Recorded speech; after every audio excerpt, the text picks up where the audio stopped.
Hey, it's Beatle J, and I hope you're having a Beatle day. Okay, what we have today is the Beatles' second album. And this particular copy is on Capitol Purple album.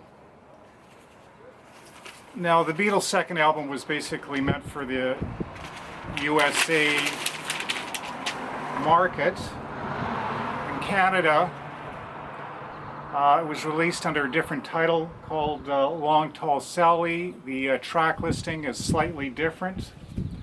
Basically the same cover with some variations. And this particular copy,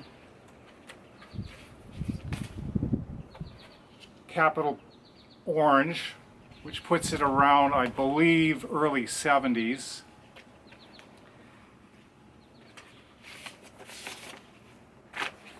And the sleeve on this one looks to be original. Highlighting a little Beatlemania here. Peace out. Cheers from Canada. Yeah. That was Beatles in 3D. With the massive popularity of Meet the Beatles in the early part of 1964 and the public's appetite for additional Beatles product, Capitol Records decided to release a compilation album drawing from a roster of some 25 songs that had been issued by EMI in Britain, with tracks from 1962 and onwards that had yet to be issued by Capitol in America. The Beatles' second album was the first album of the group's work to be assembled by Capitol Records, produced exclusively for the US record-buying public, and was released on the 10th of April 1964. The title was not exactly correct because technically it was their third album to be released in the USA. Introducing the Beatles had been issued 3 months earlier on VJ Records label. The Beatles' second album took over Meet the Beatles for the #1 spot on the Billboard Top LP charts in America.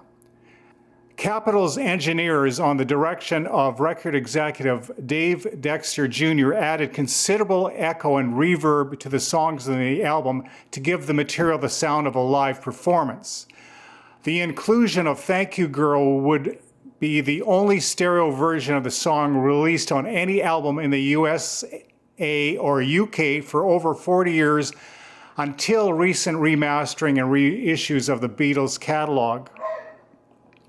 For the Canadian market, the album was renamed since Beatlemania with the Beatles and Twist and Shout had preceded it, and therefore this would not be a second album at all. The album was called Long Tall Sally. It was basically the same album cover as the Beatles' second album, released exclusively for the Canadian market with a slightly different song roster.